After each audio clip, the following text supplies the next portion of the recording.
ग्रंथ नाम दासबोध गुरुशिष्यांचा संवाद दशक दुसरा समास पाचवा वाचण्यास प्रारंभ करतो महाराज.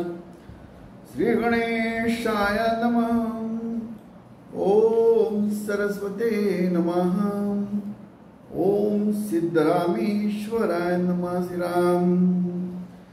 मुळी देह त्रिगुणाचा रजतम सत्वांचा रजत मुळी देह त्रिगुणाचा सत्वरज तमाचा त्याही मध्ये सत्वाचा उत्तम गुण सत्व गुण भगवत भक्ती रजो गुण पुनरावृत्ती तमो गुण धोगती प्राणी पावती पावती प्राणी उद्व गच्छन्ति सत्वस्था मध्य तिष्ठति राजसा जगन्य गुणवृत्ता अधो गच्छति तामसा. काही त्यातही शुद्ध आणि शबल ते बोलते सकळ शुद्धतेची निर्मळा शबल बाधक जाणावा. राजाधिराज सद्गुणा सिद्धरामेश्वरा की जय. राजाधिराज सद्गुणा श्री भाऊसाहेब महाराज की जय. राजाधिराज सद्गुणा श्री गुलमिलिंग महाराज. राजाधिराज सद्गुणा श्री काळी सिद्धेश महाराज की जय. राजाधिराज सद्गुणा श्री निसर्गदत्त महाराज की जय. राजाधिराज सद्गुणा श्री रणजीत महाराज की जय. राजाधिराज सद्गुणा श्री हरिश्चंद्र महाराज की जय. राजाधिराज सद्गुणा श्री तारकर महाराज. मुळी देह त्रिगुणाचा रजतम सत्वांचा काय मध्ये सत्वाचा उत्तम गुण. रामदास महाराज म्हणजे काय? जो रामाचा दास आहे तो रामदास. जो आत्मारामाचा दास आहे. आत्माराम म्हणजे काय? सगळ्यांमध्ये आतमध्ये जो आहे सगळ्यांच्या आतमध्ये सगळ्यांमध्ये काय आहे? देह. त्या देहामध्ये काय आहे? आत्मा. आत्मा म्हणजे काय? ज्यामुळे सगळं चालतं. हे चालतो की नाही? जे चालतो बोलतो खातो पितो सगळं करतो की नाही? कुठलाही देव असतो. चारी खाणी चारी वाणी दिवलक्ष 84 होनी त्यांच्यात मध्ये काय? आत्मा. आत्मा म्हणजे काय? मूळ स्वरूप सगळ्यांमध्ये आहे. कुठे नाही असं नाहीये म्हणून सांगितलं. सर्व चराचरामध्ये वरुणला म्हटलेलं आहे.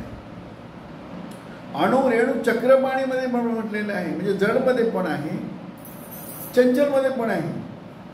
चंचल म्हणजे काय? देह. सगळ्यांचा देह चालतो फिरतो दिसतो की नाही आपल्याला? काय म्हणतात? जलद असू दे किंवा स्लो असू द्या चालतो की नाही? ससामध्ये पडतो तो. कासवामध्ये हळू चालतो पण चालतो की नाही? गोगलगालमध्ये हळू चालतो. माकडामध्ये चपळ आहे हालतो की नाही? त्याचं कारण काय आहे? आत्मा. सगळ्यांच्या आतमध्ये येतो. आत्मा म्हणजे स्वरूप. कुठे नाही असं नाही येतो. सगळ्यांमध्ये सगळ्यांमध्ये आत्मा आहे म्हणून सगळं चालतं. तो आत्मा जेव्हा देह सोडतो. कुठला देह सोडतो? एकच देह सोडतो. ज्याला आपण स्थूल देह म्हणतो. इंग्लिशमध्ये त्याला कॅच्युअल बॉडी म्हणतात. तो सोडतो. स्थूल देह जो दिसतो भासतो तो 9 महिने 9 दिवस झाला का तो देह बाहेर येतो आईच्या गर्भातून. तो स्थूल देह. तो गर्भ मधून आला मग त्याचं बालपणात तो वाढतो. आईच्या गर्भातून बाहेर आला तो 1 सेकंद असू द्या जन्म झाला म्हणतो आपण. सेकंद फ्रॅक्शन जन्म झाला, देह झाला. तो देह कुठे कसं तयार होतो? गर्भात 9 महिने 9 दिवस. वास्तविक तिकडे गर्भधारणा होते आईच्या गर्भात. तेव्हापासून सुरुवात. गाठ असते, छोटीशी गाठ असते. शुक्राणू म्हणतात ना ते, शुक्राणू आणि बीजाणू. त्याच्यामुळे तो एक गर्भधारणा होते. म्हणजे पुरुष आणि स्त्री संभोग. वास्तविक संभोग निमित्त आहे.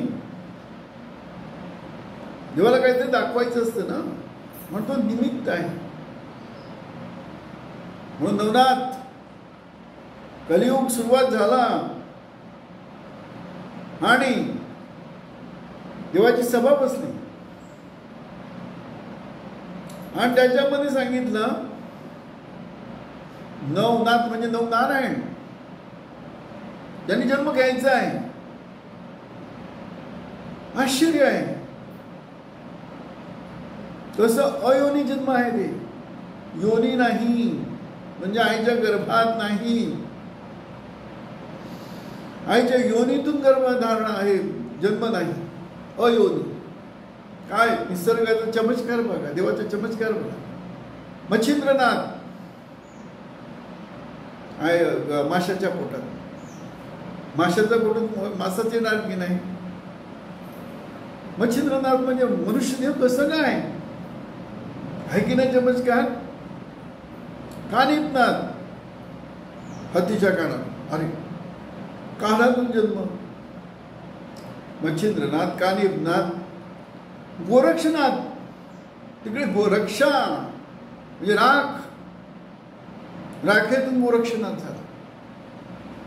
काय चमत्कार आहे. म्हणून सांगितलं महान करे देव अवश्य दिलेला आहे.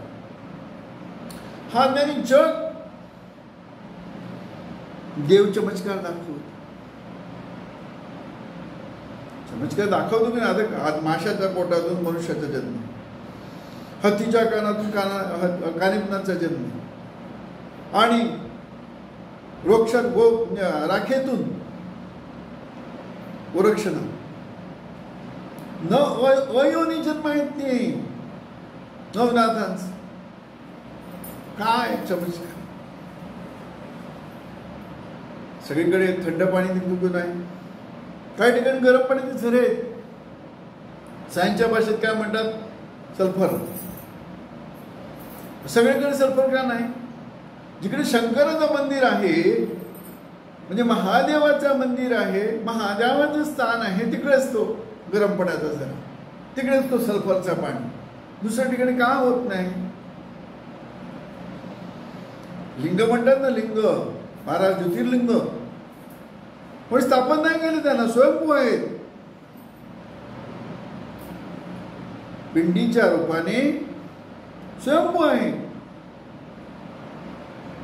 हे तर सगळं अयोनी आहे. विठ्ठल पंढरपूर महाराष्ट्राचं आराध्य दैवत कुठून जन्माला? पण विठ्ठला श्रद्धा किती लोकांची. अख्खा महाराष्ट्रात तो आराध्य दैवत आहे. वारकरी संप्रदाय त्या विठ्ठलाची भक्त करूनच बहुतेक संतांनी देव कसा आहे सांगितलं. सगुण रूपातून निर्गुणा रूपात गेले. कोणाची भक्ती केली? विठ्ठलाची. वारकरी संप्रदाय शुद्ध सात्विक. मच्छी नाही, मटण नाही, कुठलंही व्यसन नाही, काय नाही, काय नाही. शुद्ध फक्त भक्त विठ्ठलाचं स्मरण. त्या मार्गाने गेले ते. पिपलिका मार्ग आहे तो. पिपलिका मार्ग म्हणजे काय? मुंगीचा मार्ग. कुठून गेलं ते? मुंगी चढते ना झाडाच्या बुंध्यापासून शेंड्यापर्यंत, वेळ लागतो की नाही? पक्षीविहंग मार्ग, पक्षीविहंग मार्गाने जातो. मुंगी पायाच्या बुंध्यापासून, म्हणजे झाडाच्या बुंध्यापासून वरपर्यंत टोकापर्यंत. खाली उतरायला पण तिला डायरेक्ट उडी मारत नाही, ती तसंच उलट येते. पक्षी जातो झटकन आणि पटकन खाली येतो. देवाकडे जायला 2 मार्ग आहेत ना, पिपलिका आणि विहंगम. पिपलिका म्हणजे भक्तिमार्ग आणि विहंगम म्हणजे काय म्हणतात? विहंगम म्हणजे पक्षाचा मार्ग. पक्षी झाडा डायरेक्ट जाऊन पंख आहे त्याला उडून जातो. आणि हे पिपलिका म्हणजे भक्तिमार्ग.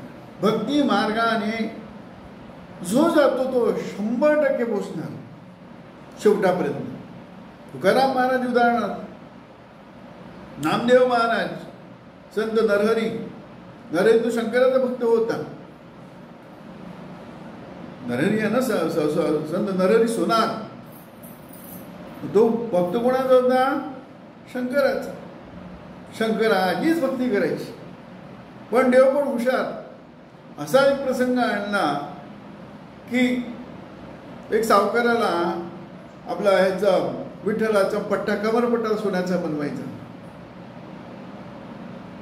पण हा रूपात चढून बसलेला शंकर आता माप कसं घेणार? डोळे पण त्याचं दर्शन होतं ना विठ्ठलाचं. नको, मग त्याने पर्याय शोधला. काय? डोळे बंद बांधून नेलं त्याला कुणाकडे? विठ्ठलाकडे. आणि विठ्ठलाकडे नेल्यानंतर त्याने डोळे बांधून त्याला सोडलं तिकडे विठ्ठलाच्या मूर्तीकडे आणि दोराचा माप घेतला, पट्टा बनवला, गेला परत तिकडे. माप चुकला. बराच वेळ झाला, मापच चुकतो.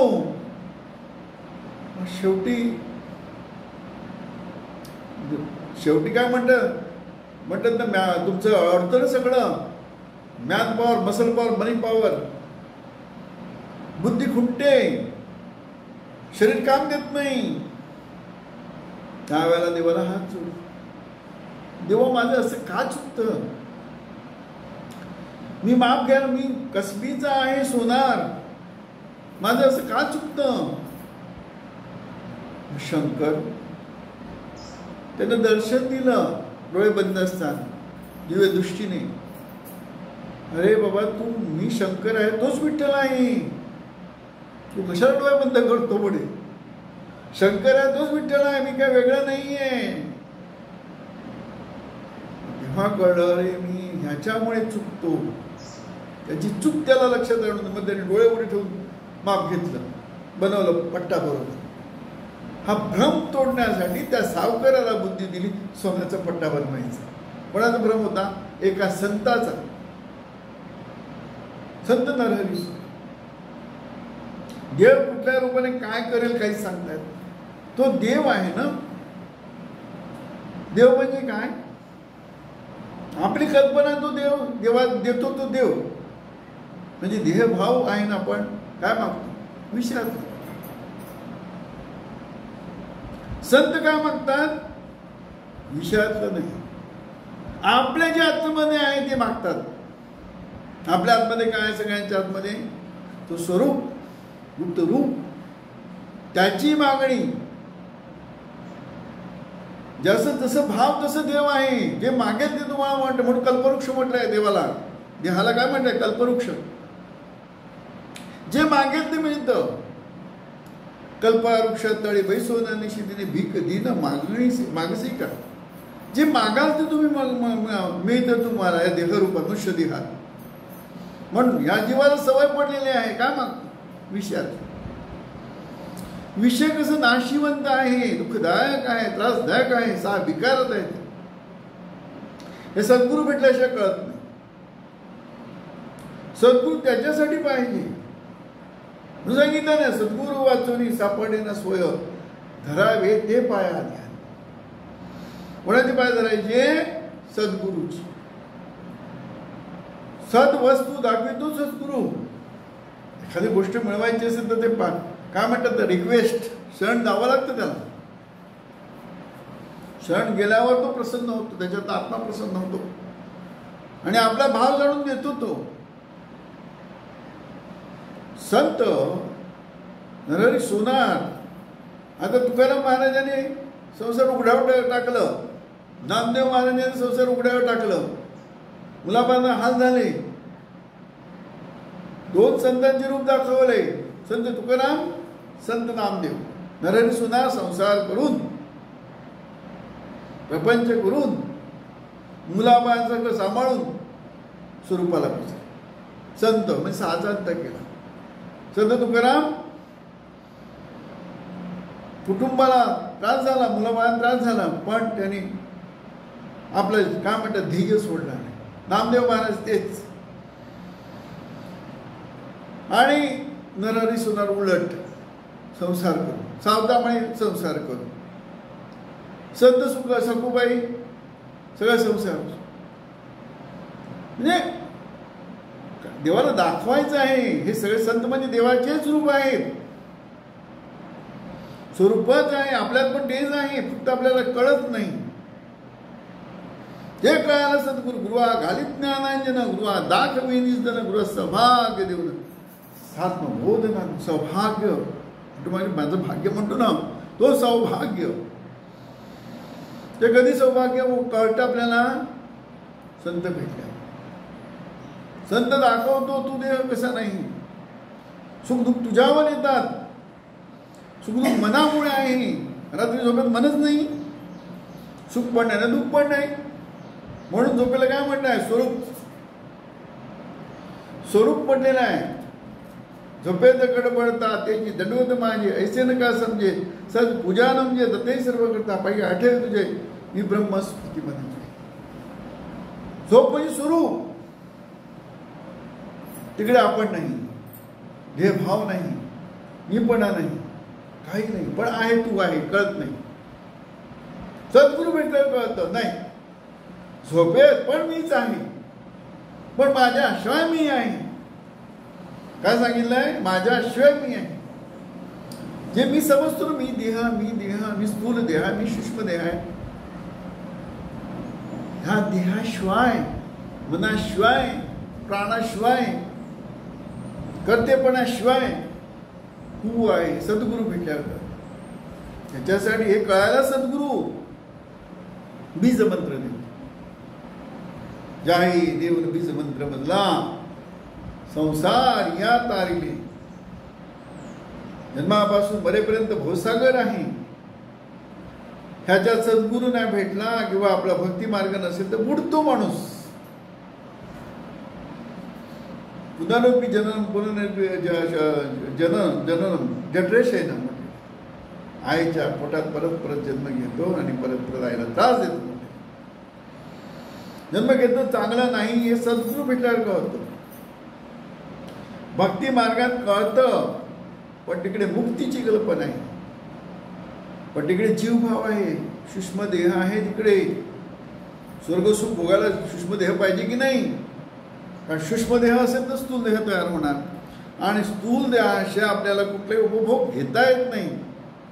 सूक्ष्म आहे म्हणून, म्हणजे इकडे देह आहे, सूक्ष्म आणि स्थूल, सूक्ष्म आणि स्थूल. जोपर्यंत देह आहे तोपर्यंत सुख नाही.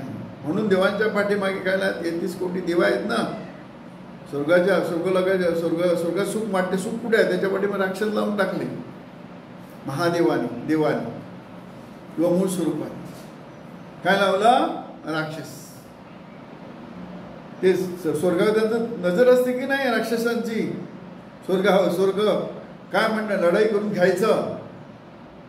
मध्ये कोणाकडे त्यांचं नायला जातो, मध्ये कोणाकडे जातात ब्रह्मा विष्णू महेश.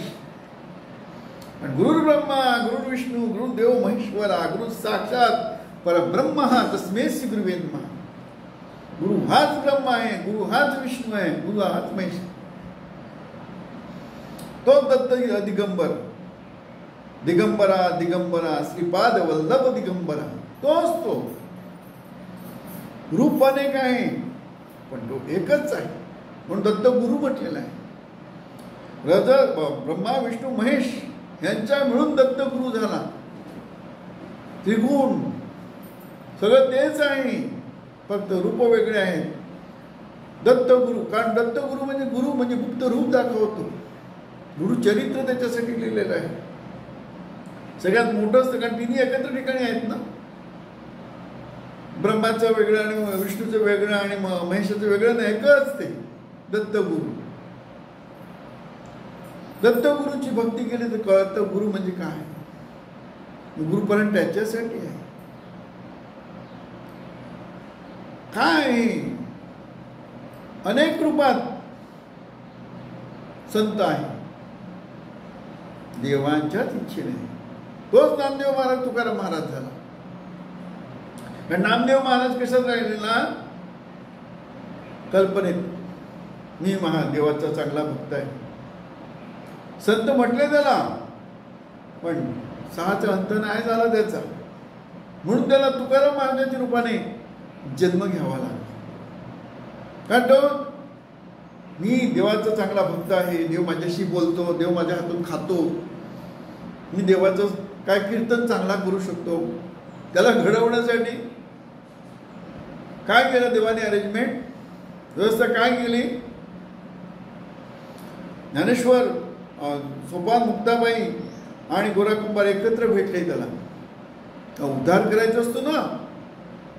ह्याला वाटलं अरे याला नमस्कार केला, ह्याला वाटलं अरे मी महान संत आहे, मला सगळं कीर्तन वगैरे. मग त्याने कीर्तन करून दाखवलं. त्याला वाटलं आता सगळ्यांनी स्तुती करेल, आणि खरोखर त्यांनी केली स्तुती. नामदेव महाराजांना सगळ्यांनी नमस्कार केला, यांनी आशीर्वाद दिला. इगो असतो ना माणसाचा, सत्व गुण, तो इगो आहेच ना शेवटी. मी आहे तिकडे. ज्ञानेश्वर आपला नामदेव महाराज म्हणजे मी होता. सगळ्यांनी नमस्कार केला आणि प्रति नमस्कार केलाच नाही. मुक्ताबाई म्हणते, काय म्हणते? गोराकुंभार महाराज, काका नामदेव महाराजांचा मडका कच्चा आहे, काहीतरी उपाय काढा. काय केलं? ठीक आहे म्हणे, मला माहिती आहे, आपण उपाय काढू. दुसऱ्या दिवशी परत ते कोणाला भेटले? नामदेव महाराज, निवृत्तीनाथ, ज्ञानेश्वर, सोपान आणि मुक्ताबाई कोणाला भेटले? आणि गोरा. ह्याने परत त्याला चेव चढला, माझं कीर्तन ऐकायला आले नाही. ह्याने कीर्तन सुंदर केलं, तन मन धन लावून अगदी सुंदर हे केलं. शेवटी यांनी नेहमीप्रमाणे नमस्कार केला, ह्याने आशीर्वाद दिला. ह्याला काही कळलंच नाही ना. सांगितलं ना गोराकुंभार महाराजांनी, बसा लाईनीत बसा. ह्याला आश्चर्य वाटलंय, काय प्रकारे? लाईनीत बसा, मी सांगतो बसा. मग ज्ञानेश्वर महाराज, ह्याला अपमान वाटला, आहे बसायचं कसं? मी तर महाराज आहे ना. इगो आहे ना तिकडे, मी महाराज आहे, मी कशाला का बसा म्हणे. ज्ञानेश्वर महाराज म्हणे, निवृत्त महाराज, बसा तुम्ही. हो नामदेव महाराज बस. पहिला निवृत्तीनाथ महाराज, नंतर ज्ञानेश्वर महाराज, नंतर सोपान, मुक्ता, आणि नंतर मग नामदेव शेवट महाराज. कुंभार म्हणजे कुंभारच ना, ते घडवण्याचं लाकडी हत्यार ते घेतलं आणि पहिलं निवृत्तीनाथ महाराजांच्या डोक्यावर मार म्हणजे जोरात नाही, टच केलं. पण म्हणे हा शुद्ध ब्रह्म. ज्ञानेश्वर महाराजांच्या डोक्यावर मारलं. हा शुद्ध, त्यांनी काही हा शुद्ध ब्रह्म म्हणून सांगितलं. आणि सोपान आणि योगिनी म्हटलंय मुक्ताबाईला. नामदेव महाराजांच्या डोक्यात मारलं तर म्हणे मडका कच्चा रे कच्चा. ह्याचा तिळपावाचा पापड आग झाला, कारण अहंकार होता ना. मी महाराज, मला चांगलं कीर्तन, विठ्ठल माझ्याशी बोलतो, माझं कीर्तन आता खातो. अडकला तो. आता माझं घोर अपमान आहे म्हणे. ज्ञानेश्वर महाराज म्हणतात, नामदेव महाराज ऐका हो, काय नामदेव विठ्ठल माझ्याशी बोलतो, विठ्ठल माझ्याशी खातो, माझ्या हातून खातो, माझ्याशी म्हणजे माझ्यामध्ये नाचतो. तू म्हणे हे सगळं ठीक आहे, पण गुरुष्य ज्ञान नाही, गुरुष्य ज्ञान नाही. असं कसं म्हणे? मग माझ्याशी विठ्ठल बोलतो चूक नाही, पण ते बरोबर आहे, पण ती पायरी आहे, गाभारा नाही. ज्ञान कळणार नाही. कारण विठ्ठल आणि तू, देव आणि भक्त ही दरी आहे तिकडे. तू देव भक्त मी कल्पनाच नसली, ही कल्पना आहे. तू दैव आणि मी भक्त आहे. दरी आहे तिकडे, द्वैत आहे. त्याच्या पलीकडे जायला सद्गुरू पाहिजे. असं का म्हणे? हो. मग ज्ञानेश्वर महाराजांना म्हणतात तुम्हीच माझे गुरु, पण तसं होत नाही. कोणाचा गुरु कोण हे ठरलेलं असतं म्हणे. असं कसं म्हणे? म्हणे तसंच आहे. मग माझा गुरु कुठं आहे, सद्गुरू कुठं आहे म्हणे? शंकराच्या मंदिरात आहे बघा, जाऊन शंकराच्या मंदिरात गेलं तर कोण त्यांचा गुरु होतो? शंकराच्या पिंडीवर पाय ठेवून होता, झोपला होता. अरे ज्ञानेश्वर महाराजांनी म्हणे कुठे मला पाठवला? हा काय म्हणतात ना, एकदम म्हणजे देवाचा भक्त नाही, कोण नाही, म्हणजे याला काही कळत नाही, अज्ञानी माणसाकडे मला पाठवला. त्याने राग पाखडला सगळा. हळूच त्यांनी सांगितलं, जो गुरु होता त्याने सांगितलं, मला आता नाव आठवत नाही, त्याने सांगितलं मी म्हातारा झालो, माझे पाय जरा बाजूला करा. आणि रागाचा पाय उचलला आणि तिकडे बाजूला फेकले, तिकडे पिंडी, परत दुसरीकडे फेकलं, तिकडे पिंडी, असं चौफेर फिरवली ती पिंडी. आणि शंकराची पिंडी कुठे पाय पटवले. मी माझी चूक झाली म्हणे, तुम्ही खरोखर गुरु जे आहे, संत आहे, मला दीक्षा द्या. तेव्हा ते काय झालं, गुरु त्यांना म्हणजे परमेश्वर जो देवाचा भक्त आहे, कशी अरेंजमेंट करू, कशी व्यवस्था करू. काय म्हटलेलं आहे? सत्वगुण भजन याच्यात काय सांगितलेलं आहे?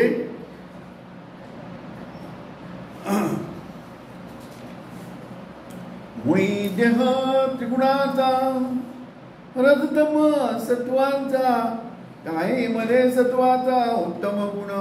सत्वाला उत्तम गुण का म्हटलेलं आहे? ऊर्ध्वगती म्हटलेलं आहे. सत्वगुण, पाप गुण समताकडे तर नरदेह सोडे म्हटलेलं आहे. पुण्य जास्त आणि पाप कमी असेल तर ऊर्ध्वगती म्हणजे सत्वगुण सुरुवात. सत्वगुण काय म्हटलेलं आहे? उत्तम गुण, त्याही मध्ये सत्वाचा उत्तम गुण म्हटलेला आहे. उत्तम गुण का म्हटलेला आहे? भक्ती मार्गात, भक्ती माझ्यापेक्षा देव मोठा आहे, भक्ती मार्ग त्याला कळतं, भक्तीची ओढ लागते, म्हणून त्याला उत्तम गुण म्हटलेला आहे. ऊर्ध्वगती प्राप्त झाली तो शेवटापर्यंत जातो, टोकापर्यंत जातो. एका जन्मात होत नाही, जन्मजन्मी आम्ही बहुपुण्य केले, मग विठ्ठल कृपा केली म्हटलेला. एका जन्मात नाही होत, अनेक जन्म घ्यावा लागतो. कारण पकड बसली पाहिजे ना, पकड बसत नाही ना.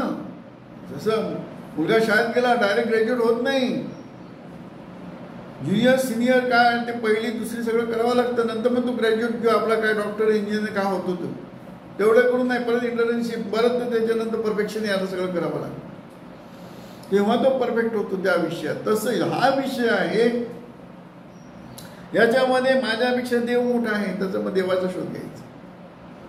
मग तो विष्णूच्या रूपात सापडू दे, शंकराच्या रूपात सापडू दे, नाही तर मग काय आपल्या ब्रह्माच्या रूपात सापडू दे, किंवा कुठल्याही 33 कोटी देवांच्या मार्फत देवाकडे. पुढे मग ऊर्ध्वगती ऊर्ध्वगती असं करत करत मग शेवटी सगळं सुख भोगून होतो. काय तिन्ही मुक्तीचा उपभोग होऊन सगळं झाल्यानंतर हे सगळं नाशिवंत जाणं, सद्गुरूच्या वासनेने, म्हणजे मला आत्मज्ञान पाहिजे या वासनेने जेव्हा माणूस देह सोडतो त्याच्यानंतर त्याला तो जन्म होतो आणि सद्गुरू भेटतो. सद्गुरू भेटल्यानंतर लगेच आपल्याला ज्ञान प्राप्त होईल अपेक्षा नाही, पकड बसत नाही. जसं मुलं शाळेत जातात की नाही, सगळे शिकायला जातात की नाही, सगळ्यांची पकड वेगळी आहे की नाही, तशी इकडे पकड वेगळी पाहिजे. कोणी 99% पास होतो, कोणी 60% पास होतो, कोणी 55, कोणी 0% नापास. 35च्या खाली शेवटी 0 पण घेऊन देतात, भोपळे म्हणतात. पकड आहे, पकड इकडे बसली पाहिजे. ते हे मागच्या जन्माचा सकृताचे बळ तो नाहणार दे गव्हर्नमेंट. जन्म कशामुळे होतो? रजतम सत्व गुणामुळे. त्रिगुण म्हटलेला आहे त्याला. मुळी देह त्रिगुणाचा, म्हणजे मूळ जो देह आहे त्रिगुणाशिवाय होतच नाही. त्रिगुण शास्त्राचे देह होत नाही. एक जरी कमी असेल तर नाही चालणार. म्हणून सांगितलंय मुळी देह त्रिगुणाचा, रजतम सत्वरज तमाचा, काही मध्ये सत्वाचा उत्तम गुण. सत्व गुण भक्त भगवत भक्ती, रजोगुण पुनरावृत्ती. रजोगुण सत्वगुणाने काय होतं? भगवत भक्ती जन्म घेतो आणि देवाबद्दल ओढ आणि प्रेम राहतो, त्याची वाढत जाते. आणि सत्वगुणाने काय होतं? पुनर्जन्म होतो, परत जन्म होतो. परत जन्म का? रजोगुणच असं आहे, देवाची भक्ती कमी. आणि जरी देवाची रजोगुणमध्ये भक्ती केली तरी संसार असतो. संसार म्हणजे प्रपंच, प्रपंच म्हणजे देव. ज्यासाठीच प्रपंचाचाच अर्थच आहे पंचमहाभूतांचा शरीर. पंचगणसाठी म्हटलेला आहे पंचमहाभूतांचा शरीर. तो प्रपंच आपण त्याच्यासाठी सगळं करतो. अगदी स्वर्गात गेला तरी तिकडे देह आहेच की नाही? म्हणजे ते स्वर्गासाठी भक्ती करणं ते पण कशासाठी आहे? विषय सुखासाठीच. कारण तिकडे स्थूल सूक्ष्म देह आहे. विषय सुख घ्यायला स्थूल देह लागतोच. सूक्ष्म देहाने खाता येत नाही, पिता येत नाही, कुठे एन्जॉयमेंट काय काय म्हणते काहीच करता येत नाही. स्थूल देह पाहिजे. म्हणून ते देव प्रकट होतात, राक्षस प्रकट होतात आणि ना काय म्हणतात अंतर्धान पावतात. म्हणजे देहाला त्याच्या पलीकडे काय आहे? रजो गुण पुनरुत्ती परत आहे. पुण्य आहे परत स्वर्गलोक आहे. नंतर ढकलून देव ढकलून देते. जन्ममृत्यूंचा हा काय चक्र तोडण्यासाठी. तमोगुण काय? अधोगती. म्हणजे काय तमोगुण अधोगती म्हणजे काय? मनुष्य देह तर भेटतच नाही. 84 लक्ष योनी काय काय योनी आहेत. 184 योनीमध्ये सगळंच आहे. काय अधिदैविक ताप पण आहे तिकडे. अनेक जीवनामध्ये भूतयोनी पण आहे तिकडे. सगळं पिशाच योनी, भूत योनी काय बरंच सोपं नाहीये. म्हणून दासबोध म्हणजे काय आहे? सगळं उकडून 20 दशकींचा अनुभव जो पाहिजे नित्यनेमी मिळत असो ब्रह्मची होईल. चांगलं काय वाईट कळतं ना इकडे. काय करायला पाहिजे ना काय करू नये ते कळतं. दासबोध समजणार. अद्वैत ग्रंथ आहे ना. कळतं मनुष्य देहात येऊन काय करायला पाहिजे, कशाला महत्व द्यायला पाहिजे, विषयाला का आत्मसुखाला. 20 दशकींचा अनुभव जो आहे नित्यनेमी मिळत स्वयं ब्रह्मची होय. आणि चांगलं वाईट कळतं. कळत नाही तोपर्यंत तमोगुण. म्हणून म्हटलंय काय सांगितलं आहे? तमोगुण अधोगती पावती प्राणी उद्व गच्छन्ति सत्वस्था मध्ये तिष्ठती राजसा. म्हणजे अधोगत झाले तर काय होणार?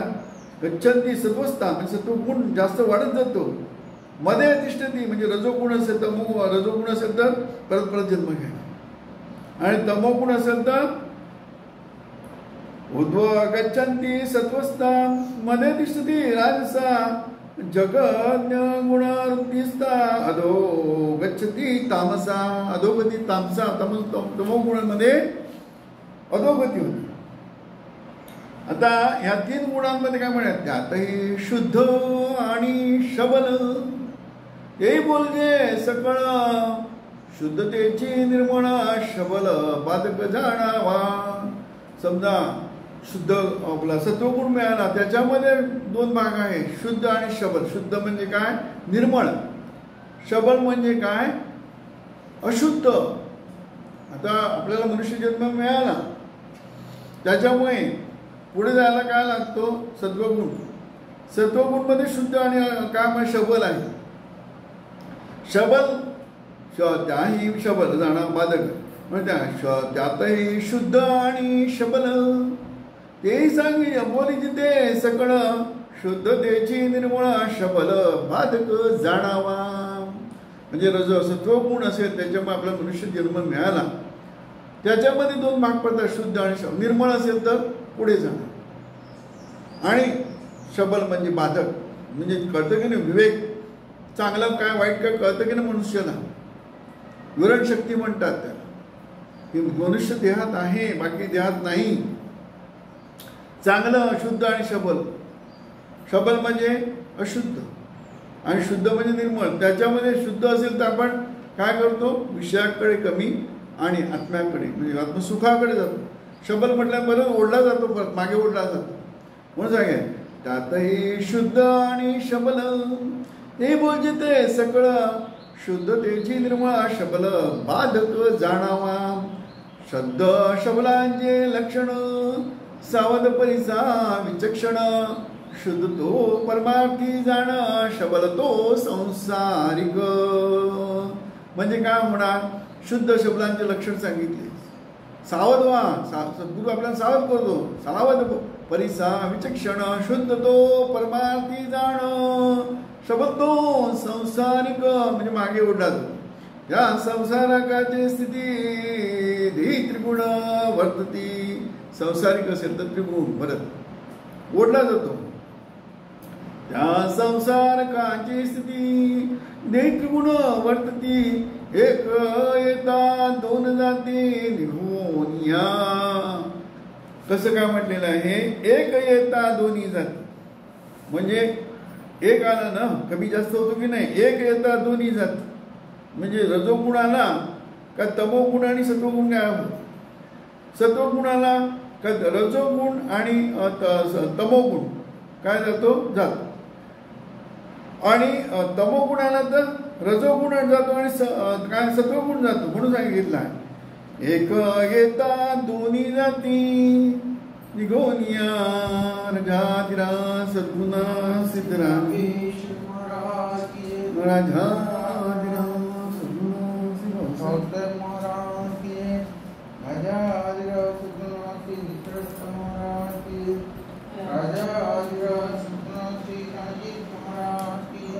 राजा